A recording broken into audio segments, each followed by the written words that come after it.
ஒருவர் தனக்கு புகழ் வேண்டும் அல்லது அடுத்தவர் செய்த புகழை காரியங்களை பாராட்ட வேண்டும் என்று சொன்னால் அந்த பாராட்டின் மூலமாக மேலும் மேலும் அவர் நல்ல காரியங்கள் செய்ய வேண்டும் என்பதற்காகத்தான் அவர்களுக்கு பாராட்டு எடுப்பது. அது ஒரு தவமாக கொள்ள வேண்டும் என்று குமரகுருபரர் காட்டுகின்றார். சில இடங்களில் என்ன பண்ணுவார்கள், தாய் பசு கன்றை இழந்த நிலையிலே பால் சுரக்க வேண்டும் என்பதற்காக வைக்கல் பொதியினால் கன்றுக்குட்டி செய்து மடியிடம் காட்டி பாலை கறப்பார்கள்.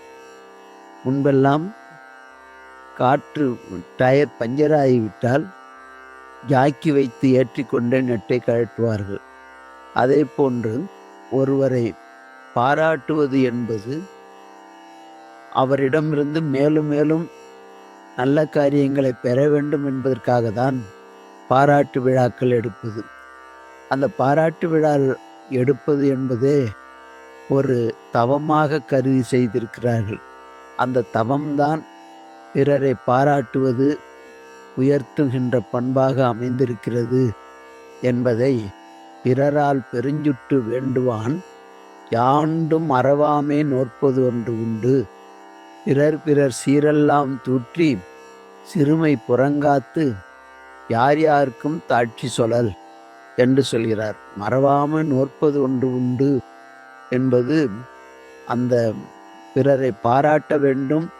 சின்ன காரியங்கள் ஒரு குழந்தை இருக்கிறது என்று சொன்னால் அந்த குழந்தை ஏதேனும் ஒரு நல்ல காரியங்கள் செய்தால் அந்த குழந்தையை பாராட்டினால் அது மகிழ்ந்தடைந்து துள்ளி ஓடும்.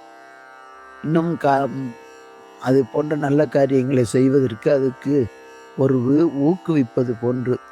அதனால் இதனை குமரகுருபரர் நீதிநெறி விளக்கத்திலே எடுத்து காட்டுகின்றார்.